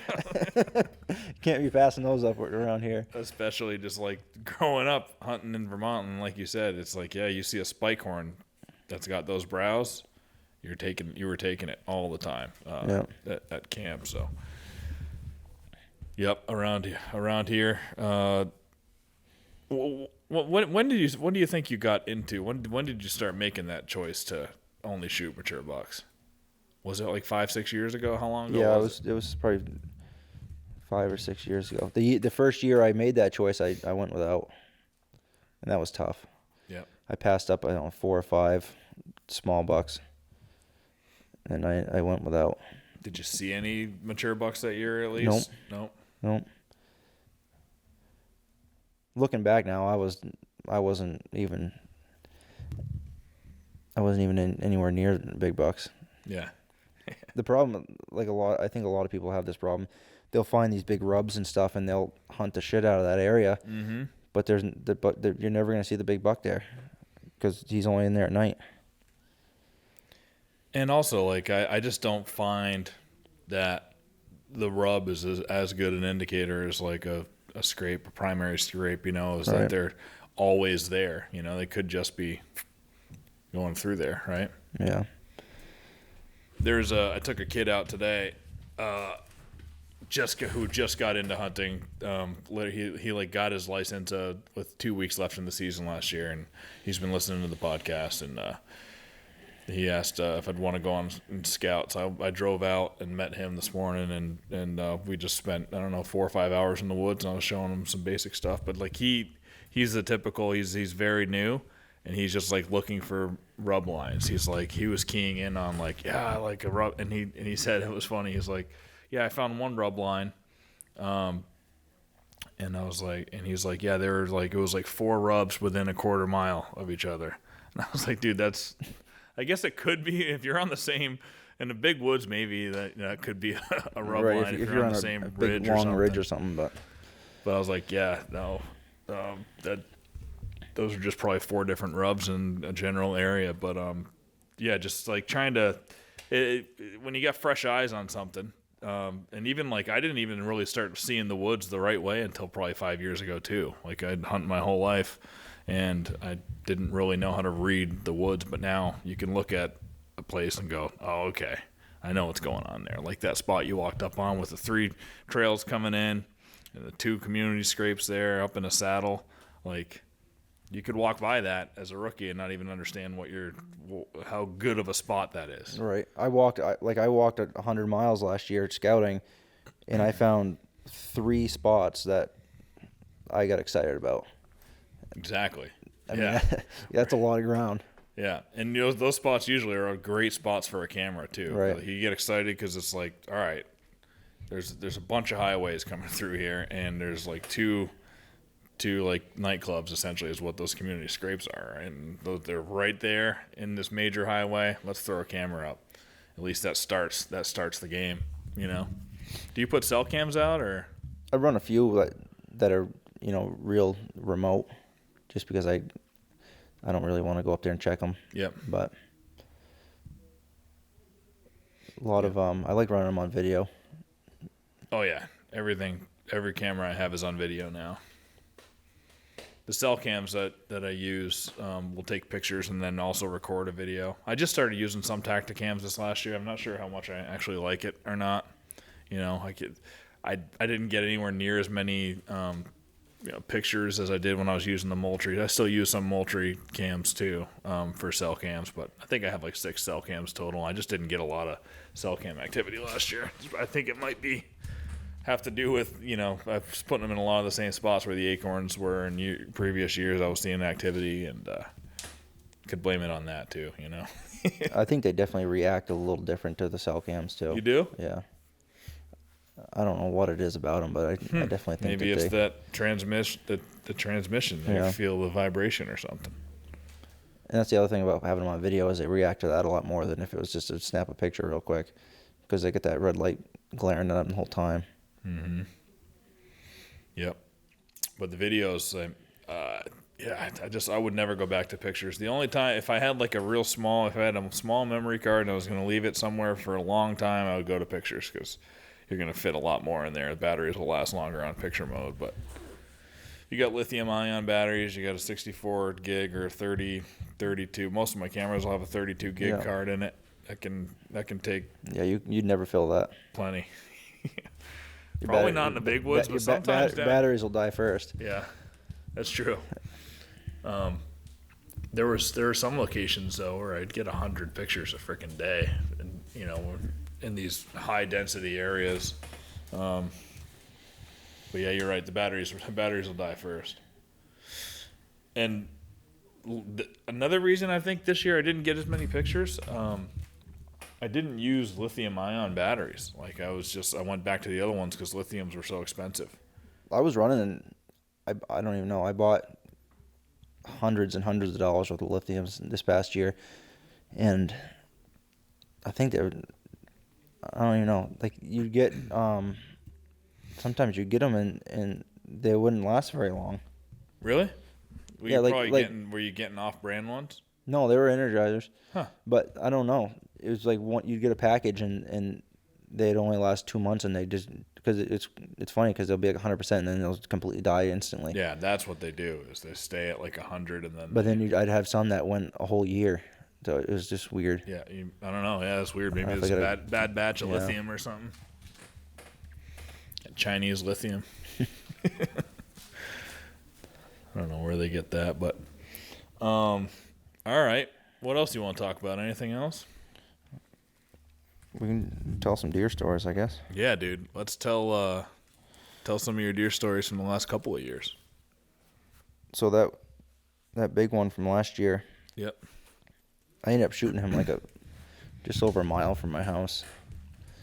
So that was a bad That's spot. a local deer. That's a bad spot to set up camp. It was this 160 acre clear cut, and I think it was 3 years old last year, and there was a big 10-pointer that was hanging out like 3/4 of a mile from there. And my buddy had pictures of him for 2 or 3 years. And then that summer, he couldn't get pictures of him. And he was always getting pictures of him on the same green field every year. So he's like, I think he's gone. I was like, I don't think so. I was like, I think there's just a better food source now. I was like, the only thing that's changed is, this clear cut is prime right now. So we ended up going in there and setting up 3 cameras. And he set up 2, I set up 1. And 4 or 5 days goes by, and I ended up getting a picture, and there was this big, giant, wide 8-pointer. I was like, oh my God, look at this thing. It looked like something out of Texas. Yeah. So I asked him, I was like, yeah, you got any pictures yet? He's like, no. I was like, well, look at this thing. He's like, where's that? I was like, it's right where we just were. So I ended up putting a couple more cameras in there, but I never got another picture of that deer. So I was like, oh, he's just passing through or whatever. This is, in August. So I kind of wrote that off. So middle of October comes, and my buddy ended up getting some pictures of that 10-pointer back over where he was supposed to be. So, and his grandmother actually lived probably half mile from that clear cut, and she had a field there, and he had a camera on that field.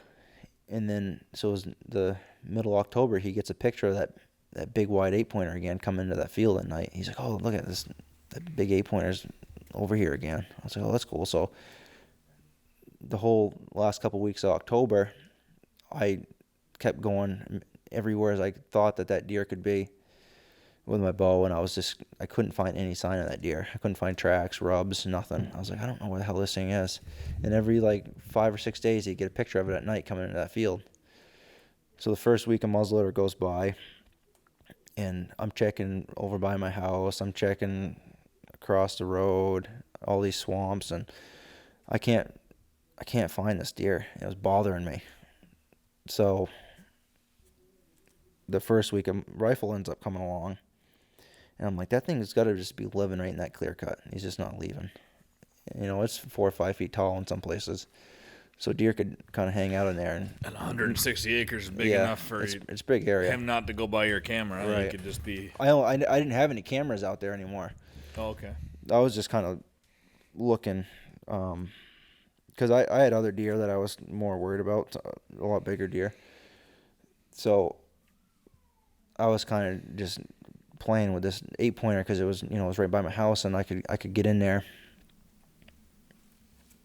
Yep. In my off time before work or after work, because it was real close. And it's your local deer. So I ended up going in there. I told my boss, because I usually start at 7:30 in the morning, so I can't hunt before work because I don't have enough time. I don't be able to be in the woods for 20 minutes by the time I walk in and walked out and had to go to work. So I told him, I was like, hey, I'm gonna start coming in at 9, and I'll just work later. Yeah. Because I thought my opportunity would be better in the morning rather than in the afternoon. So rifle started on Wednesday, and this was on Thursday. It was a 2nd-day rifle. And I was like, I'm gonna go sit on the back corner of this big clear cut. There was a swamp that ran right up to the edge of this clear cut, and right in this, there's a 20-yard strip between the clear cut and the swamp where they'd cross them to go. Yeah. Because it was the only place they could cross. Either they had to walk through the clear cut, and they weren't going through the swamp, so they're crossing right in this little dip. So I get in there about 40 yards from it. I climb up this oak right in the middle of the clear cut, overlooking this crossing. I had my rifle with me so I could shoot out into the clear cut a couple 100 yards if I had to. And I sat there, and it got to be about 7:45. I'm like, all right, because I had to be down. I had to climb down 8 to be to work by 9. I had that figured out. So I was like, all right, I'm going to start slowly picking up. I got about 15 minutes left. So I stand in there, and all of a sudden I hear this deer running, and I look, and this doe comes running right by me, 30 yards. She stops, and she runs right through that crossing and goes right up behind that swamp. And they're coming from where I had come in from. I'm like, oh, that's weird. I'm like, I wonder if there's a buck chasing her. Oh yeah. I was like, I was like, that never happens. So I'm standing there, and like 3 or 4 minutes goes by, and all of a sudden I'm looking out into this. There's like a selective cut behind the clear cut, and I just see this big rack across this logging road, because he had a wicked light colored rack, so it was real easy to see. I was like, oh my God. I was like, that's him. I was like, he's coming. Yeah. I was like, I started giggling. I'm like, this thing's going to come right to 30 yards in the wide open. So I flicked the safety off, and I'm just holding right in the open where she stepped out. And sure enough, he's come walking right out there, and he stopped right in that opening. And I shot him right there. You drop right there? No, he ran about, I don't know, 80 yards. But Do you know did you know you hit him and you knew it was a good well, hit? I hit him good the first time, which I knew I couldn't miss him. He was, less than 40 yards in the wide open. And I, obviously, the way I hunt is if they're still moving, I'm still shooting. Yeah, well, I can tell with that bear. You let 3 rounds off in under 2 seconds. Yeah, so I let 3 more go at him as he was taking off, and I never hit him again. Actually, I think I hit, because I followed his track up through there, and I hit trees every time. But I'm with you on that. Same thing even with bow hunting. If you get a good shot, if they're still standing there, release another one. Even if it's just like that one's if the second one's a bad shot, it doesn't matter. If you hit him the first time, you did, but he's still moving. Get more arrows into him, 100%. Even if it sticks out of the shoulder or sticks out of his ass, it's gonna help. So that was pretty cool, because my buddy had just sent me a picture like 5 minutes before that, and he sent me a picture of a scrape in the middle of a clear cut, and I had asked him where he was, but he hadn't had time to answer me yet, and I shot that deer, and then I'm like, I think he's in the same clear cut. So I call him, and he's like, somebody's shooting right next to me. I'm like, that's me. So he was only like 250 yards away. So he walked right up, and he went over with me to recover it. And that's fun. Yeah, it was great. Awesome. We've been together for a lot of deer in Maine and New Hampshire. So he helped you drag. Yeah, so it worked out pretty good. That's awesome. So that was last year, right? How many buck tags do you get in New Hampshire? You get 3. 3, right? You get 2 with a bow, and so have you had seasons where you've killed 2 or 3 good ones, or? I used to kill 3 every year, but I'd shoot a couple. I'd shoot spike horns and 4 pointers with my bow. Since you've been mature buck hunting, are you just kind of shooting 1? Well, I don't really get that many opportunities. For last year, I shot a nice 9-pointer.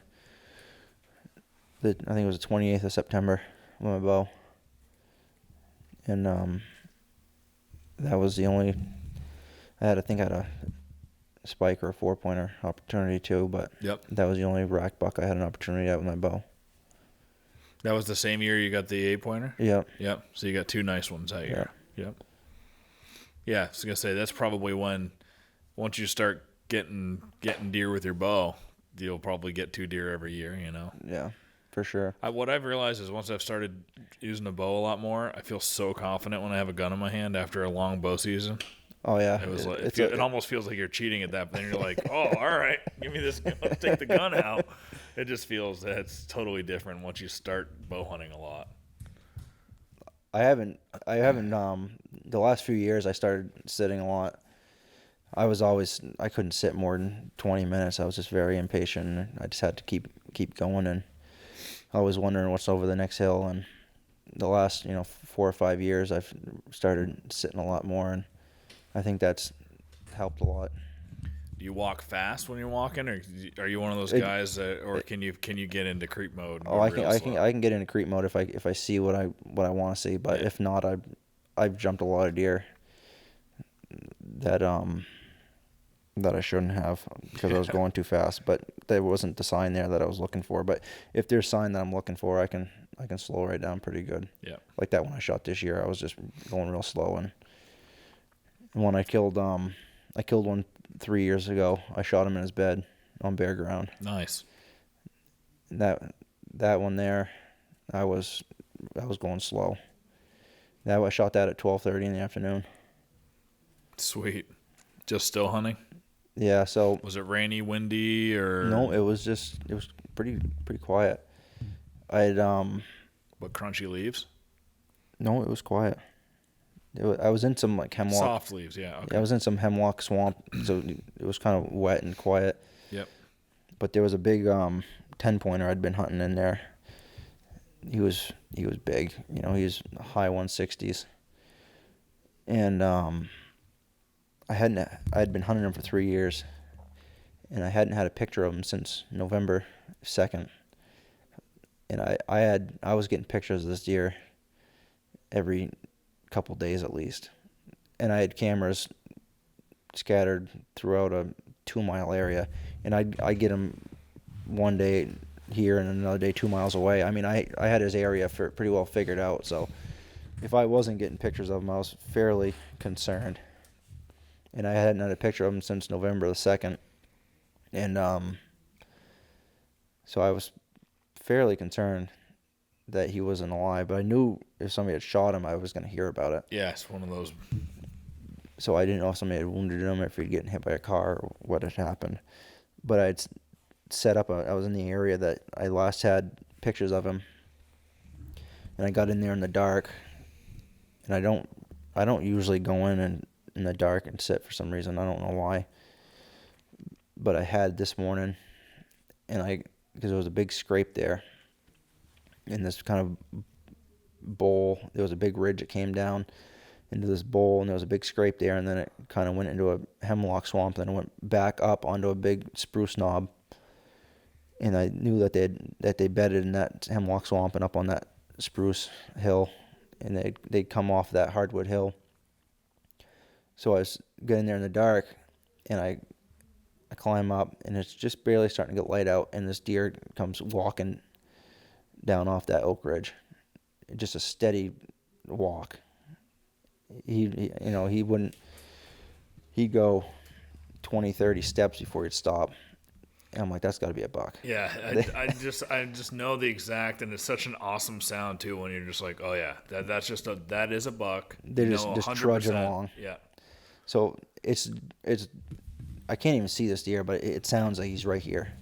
So he's actually coming across the ridge, like he's gonna go down and behind me, downwind of me. So I grunted at him, and I can't even see yet. It's just still pretty dark out, and he turns and he comes. I can just picture him walking too. He's dragging his feet a little bit, and he's just walking like this. That's that steady walk. When they're in that steady walk, they're just like a bear almost. Yeah. Like how the bear just kind of slowly swagger through, because he was probably nose to the ground, just slowly, probably on some scent trail too.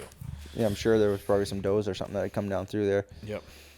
So I grunted at him, and he turns, and he comes right down next to me, within 30, 40 yards, I would think. And I'm looking through my scope, and I'm like, I can't even see this thing. But he's right there, and he ends up walking right down by me, and he goes down into that hemlock swamp. And it gets light out, and a doe ends up coming up out of that hemlock swamp. And she feeds underneath me, and then she turns and goes back out into there. And then like another half hour goes by, and I hear another deer coming off that ridge, and like a 6-pointer comes down off that ridge. And he comes down, and he ends up going down off the other end of that hemlock swamp. And it gets to be, I think, like 10 o'clock or something, and I was like, I can't sit here any longer. I've already been sitting here for 4 hours, and that's a lot for me. Yeah. So I climbed down, and I go back to my truck, and I was going to go try somewhere else. And I was like, I'm going to go check this camera I had a camera that was like 100 yards off the road, about a mile from there, in the same piece of woods, but it was about a mile away. So I park, and I run out in there 100 yards and pull this card off this camera that was on the scrape, and there was this Sasquatch photo of this big rack buck, like 60 yards in the background, and that was at 4 o'clock in the morning. And it was headed towards where I was sitting that morning. I'm like, that's that friggin' deer. Yeah. It has to be. So, and then I go back in the pictures, and like 2 days before that, I got a bunch of good pictures of him right in the scrape.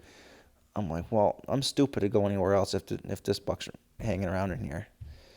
So I was like, I wonder what's going on. So I never even went back to my truck. All I had on me was my gun and one mag. So I had 4 bullets. I was like, so I just started working my way towards where I was sitting that morning, working that ridge. So I hunted my whole way up through there, probably a mile. It took me like 2 hours, going real slow, and I didn't find any sign of that deer. I'm like, it just didn't make any sense. I was like, if he was here, I would have jumped him. I was going slow. I was hunting real good. So I get to where I was sitting that morning, and I'm like, well, he's got to be up on this. He's got to be up on this spruce knoll out in here, as it's the only place he can be. So I start into that swamp, and I'm probably 150 yards from where I was sitting all morning, and I'm going real slow, looking out through this hemlock swamp here, and it's pretty open in the hemlock. You can see 50, 60 yards. And I look over to my left, and there's like a little tiny rise, and I caught that white ring around his eye.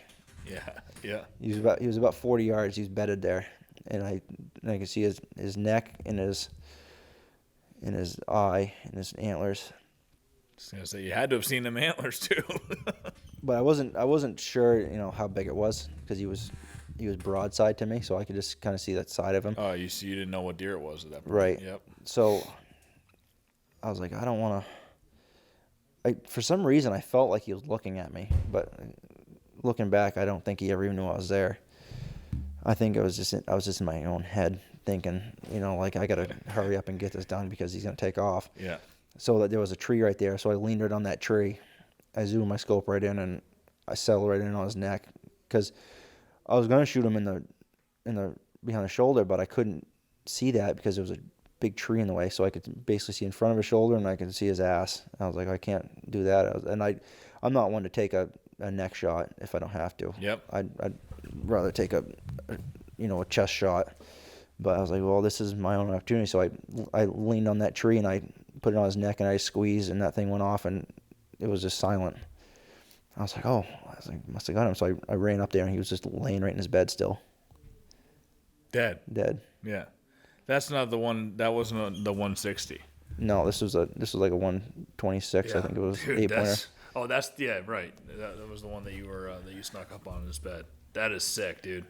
It reminds me of that one this year that I killed too, but I couldn't shoot him because I just didn't have vitals. And it goes back to like hunting with a bow hard all year, and then I had the muzzleloader, the Woodman, in my hand, and there's the big racked buck there, 40 yards away. To me, it was like, that deer's he's dead already. I just have to wait for him to stand up. I was like so confident. If I had a bow in my hand, I would have been like so nervous the entire time.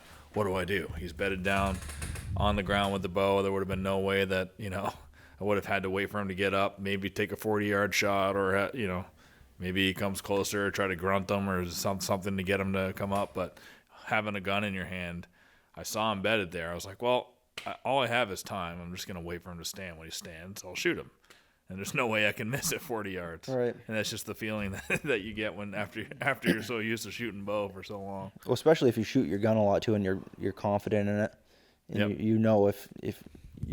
if you put those crosshairs on them, and you've practiced so many times, and you got that shot sequence figured out, it's gonna hit where you want it to. Yeah, and as long as the wind is but if the wind is the right, and the coming in your face, it's not going towards the buck at all, then you really do just have time. Unless, it's getting close to dark, and then you got to take whatever shot you can get at that point too. But you might as well just wait it out for the buck to stand up if you don't have a good vital shot. Right. I don't know why, but I felt like that deer was looking at me, but I don't think he was. I know that feeling too. Yeah, dude. You always think they're looking at you. Because when I ended up getting up to him, I shot him right straight through the neck from one side to the other. So obviously, if he was looking at me, I would have shot him, right by the throat patch. But he wasn't. So. How long do you think you had? How long was it before when you saw that eye, and then between that and when you shot him? Like, how long did? Probably 10 seconds. All right. Yeah. So you were literally like, yeah, he's on to me. I better make this happen. Yeah. I had another one like that, but I didn't get him. It was opening day of muzzleloader. I think it was 5 years ago now, and it was downpouring. And I sat in my truck for an hour in the daylight on opening day. Yeah, it must have sucked. It was raining so hard. I'm like, I'm not getting out. Like it's not worth it. Yeah. Because you'd been soaked in 15 minutes, and then you have a muzzleloader and you got to worry about that thing not going off or whatever, especially when it's raining that hard. So I sat there, and finally it let up, and this was an area I'd never even stepped foot in here before. And I get in there, and I just creeping along. It was a selective cut, but it had a lot of spruce in there, so there was a lot of good places for deer to bed in there, and all those spruces. So I was working up this logging road. I'd been out there for about an hour, and it was so quiet. I mean, you couldn't hear anything. It was still kind of sprinkling a little bit, but everything was completely saturated. It's my favorite time to walk around. Especially with a gun, because it's just almost not even fair. Yeah. Especially, if you're hunting real good and you're just in the zone. Exactly. Yeah. And I was hunting pretty good. So I was going up this logging road, and there was this blowdown across a logging road in front of me. It was probably, I was within less than 20 yards of this blowdown. And I just caught this. I caught the white ring around that deer's eye. It was laying behind the blowdown, and we locked eyes at the same time. Mm-hmm. And when he turned, I just see this main beam come up around, and he stood up out of his bed. And as he's standing up out of his bed, I'm trying to shoulder and cock the hammer back on the muzzleloader. And by the time I got it shouldered and got it up to my eye, he was on his first bound. Yeah. And I touched it off on the second bound, and I smoked a spruce tree. Ugh. And it was, he was less than 20 yards when I shot at him. But I got close to that deer. Dude, that's the exact same story this year. So there's probably like a 145 8-pointer that I was after this year. And during it was on Halloween. It was either a Sunday. I forget what it was, but the one time that I went in here, I wasn't, I didn't have a gun. I was just going in with, or I didn't have my bow. October is still bow season.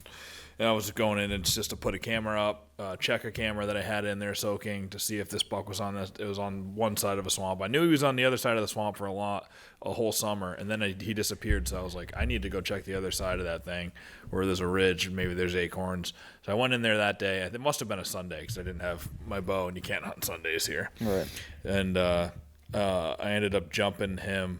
He was bedded just in a spot that you can't hunt. This is one of those places kind of where there's an edge and there's a whole place off limits, and then there's a side where you can hunt, and there's like a stream that is the marker, right, for that. And he was bedded on the other side of the stream that day in the swamp. But I took note, all right, cool. And I checked the camera that I had up in there, and he was using it a lot. It was on a scrape there. He was using it. So I was like, all right, he's bedded over on this side of the swamp, because of the acorns on the ridge. And then when it turned into gun season, I still hadn't tagged out. I brought my Woodman. I don't even use shotgun here. I just take the muzzleloader anytime it's gun season. So I took the Woodman out with me, and it was one of those days where it was raining. It poured the night before. It was sprinkling in the morning, and it was windy, like really windy. So I was like, dude, this is my ideal scenario to get in there. So I did the same loop that I did that day when I was in there without the bow, walking along that stream bed where he was bedded on the other side that day. I was walking right along that, and I was hunting really good. Like you said, it was like every step I was completely silent. I felt like there was going to be a deer around any tree at any moment. And just like you said again, I jumped that big 8-pointer. He was on the other side of a blowdown, bedded down. Big ass blowdown. And I should have thinking about it now. Like I always do check. I'm like, all right, there's a blowdown. It possibly could be bedded right there. That's a big, especially if it's open and then there's a blowdown. That's a spot where you want to make sure you're approaching it slowly, because that's just great cover for a buck. But he was right there, dude. He was probably 20 or 25 yards away. He jumped up. And again, I was like, it's almost exactly what you said. I was so slow to shoulder my weapon. I was almost just like, couldn't believe that I jumped him there. And I was in awe that he was there. And by the time I got the gun up, he had already been, it was 2 bounds. Like, I got the gun up on the top of the 2nd bound, and he was already in the shit that I couldn't shoot. But to my surprise and everything, it worked out. Like, if I was just faster at shouldering, he would have been dead. Right. I had 2 really nice bounds where I could have and should have shot him, but I didn't. But he was going right up into the area that's all huntable. He went away from all that non-huntable stuff. He went up, and I was like, all right, well, the game's still on. And it was just great conditions, and I would just slowly made my way up. I ended up jumping him again at like 35 yards, but he was in a bunch of the whippy stuff. I just had no shots. But, yeah, same thing. He was right on the side of the blowdown. I was admiring him almost, it seemed like. I was just way too slow to shoulder the weapon. But those days are killer days, man. They are just killer days. You definitely want to be on your toes and keep your eyes open and go slow. It's so fun. It might be my favorite. Like, I think it's even more than like snow. I do want to get into tracking more if I get time. The kids get older, I'm gonna go, make a jaunt to Maine and stuff too. Because I know I'd be a good tracker, and I like those type of conditions. But around here, it's so hard to track. But I get that wanderlust, and I love still hunting. I love it when it's those conditions, man. It's just because you get in the zone more than sitting in a tree. It's hard to get into the zone when you're sitting in a tree. Yeah. It's a different type of hunting, and it's like patience, and you got to outlast, and you'll, if you're in a good spot, you're going to have a good chance, but you don't get in the zone like you do when you're on a really good still hunt. Right. And you feel it. It's something that you feel, and it's like awesome. Time slows down a little bit. And you hardly ever, you might get in the zone 100 times and kill a deer once or twice out of it, but you gotta stay in that zone though, because you never know what's gonna happen. Exactly. If you're not in it, you're not believing that there's a deer. That's another thing too. Like, if you're not seeing something, you're getting discouraged. I always trick my brain and say, there's a mature buck within 250 yards of you right now. There is. He's either walking by, or he's bedded, or he's what. And if you're just convincing yourself that there is one, maybe you're not going to see him, and maybe you didn't see him the whole week, but just convince yourself that he's within 250 yards of you somewhere, and then you're always in the game. But all right, yeah, quick bathroom break. All right, we are back. We don't have any advertisements coming in from this break, except for maybe Switchback, but it's actually a Bud Light. But yeah, why don't you hit us with another story, Lucas, and then we'll wrap her up. So this is probably one of the first times that it really clicked for me for hunting the bigger bucks. It was I think it was 4 years ago now. We had a little skiff of snow it was the second weekend of muzzleloader season, and this was back in that spot where I was hunting that Big Ten for 3 years, and I went up in there and I made a huge loop, and I never cut a single deer track on that snow. It was like an inch of snow. And the weekend before, I was in there and there was deer everywhere. So I was like, oh my God, where the hell did these things go? So I ended up coming down off that, and I went down through this big valley, and went up onto this next big hill, and it was all spruce up in there. And I get up in there, and I go through this big section of birches and stuff, and then all of a sudden I just hit this barnyard of deer tracks in the snow. Just deer going everywhere. And I had only seen like 2 deer tracks all day. And this is I think this is by 11 o'clock by now, and I'd only seen 2 deer tracks on this brand new snow. And now I just hit this big barnyard. So I was like, all right, I found the deer now. So I was like, I'm going to sit here for a little while. So I sit down, and I ended up rattling. And this probably didn't have anything to do with anything that happened, but I rattled. And like 10 or 15 minutes goes by, and I hear this deer running. I was sitting down on the ground, leaned up against a hemlock tree, and the deer was coming from behind me. So I stood up and I got ready, and it was loud running at me. And this doe comes running right by me at like 20 yards. Never even knew I was there. She just comes full run right down by me. I was like, oh my God, I wonder what had her jumped up. So I was like, hopefully there's a buck chasing her. So I sat there for at least 5 minutes standing there, and nothing ever came. I was like, oh, that's weird. Maybe somebody else was over there or something and jumped her up. So I sat back down against this hemlock tree, and another 4 or 5 minutes goes by, and I hear a deer walking. I'm like, oh shit. He's coming right from where that doe did. I was like, I bet that's that buck. So I stood up and held on this opening where she comes through, and sure enough, here comes this buck. He steps right into the opening, and I just gave him a little grunt with my mouth, and he turned and he started walking right at me. And I ended up shooting him at like 15 yards frontal with the muzzle loader. And he ran 100 yards and piled up. What was he? It was a 8-pointer. It didn't weigh very much. I think it was only 160 pounds or something, but it was like a 120-inch 8-pointer. Nice. But how does that click into you? Because before, I think I would have just wrote it off and said, oh, the deer aren't here anymore, or I would have stayed over there hoping one would come through. But instead of that, I went looking for them. Yeah, that is definitely a major thing. You can't ponder on old information. Yeah, exactly. You got to find the fresh sign.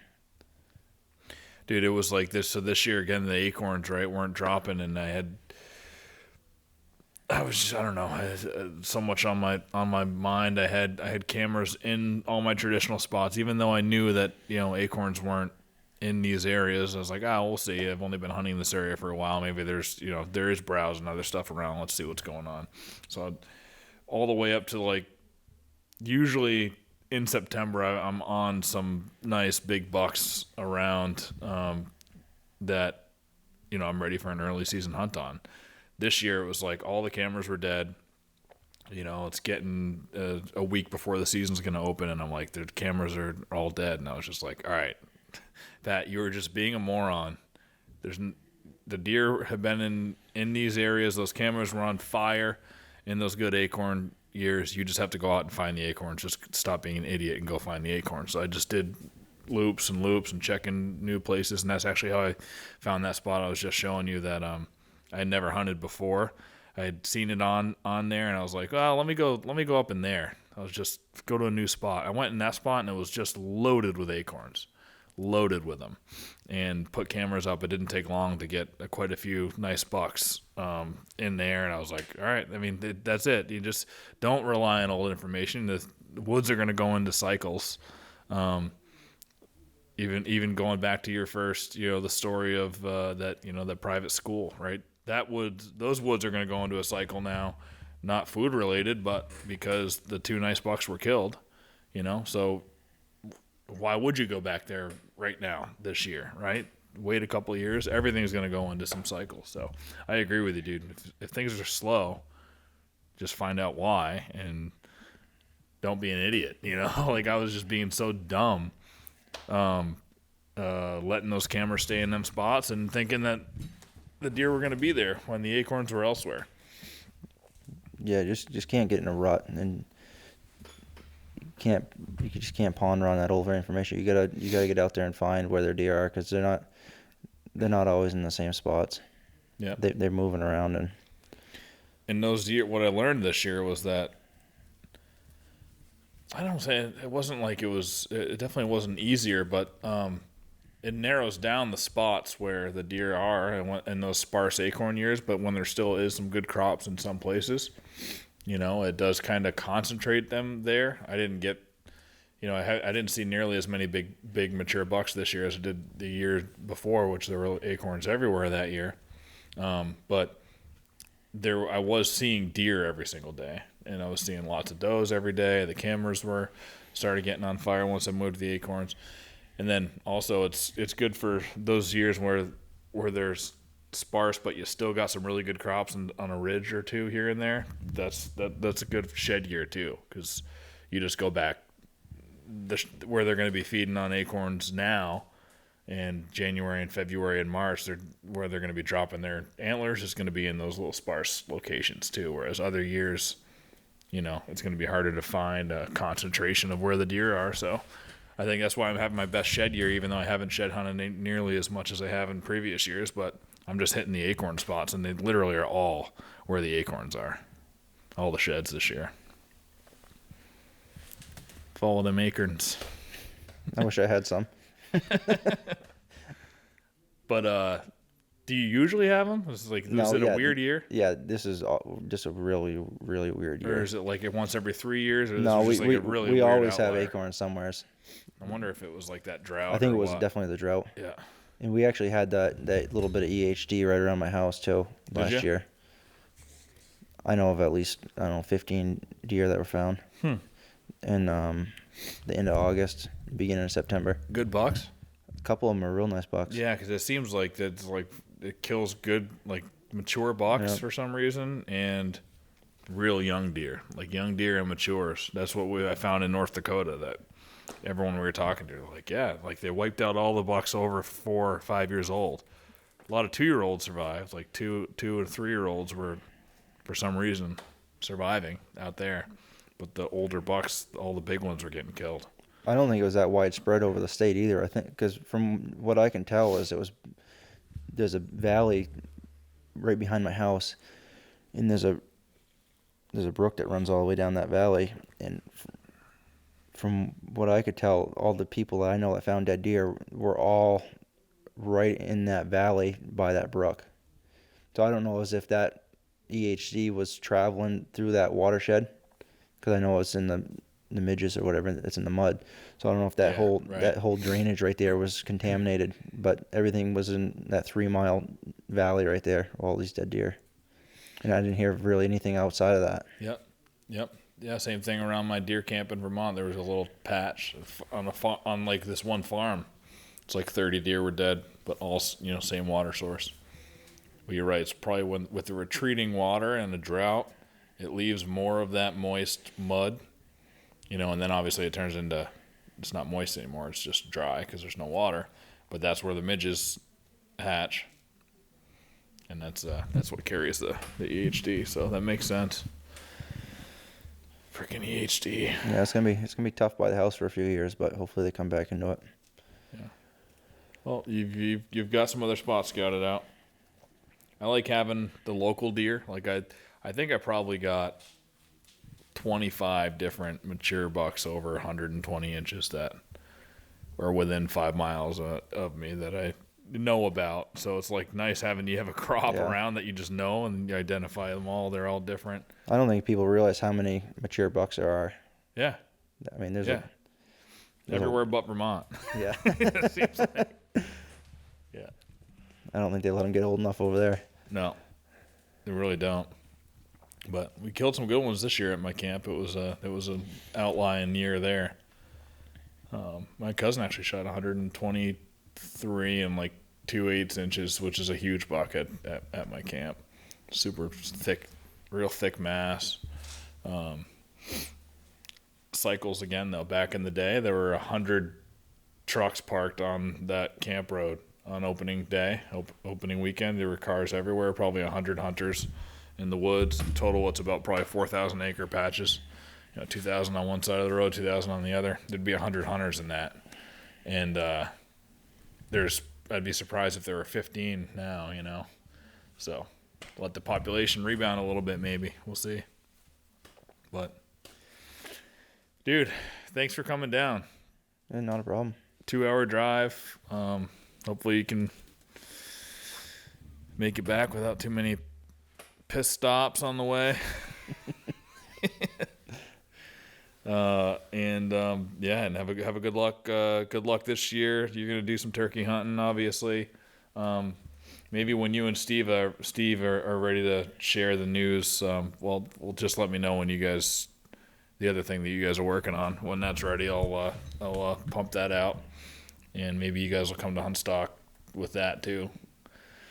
Open invite. But we'll see everybody at Huntstock. Get your tickets to Talking Turkey, and we'll see you in a couple weeks.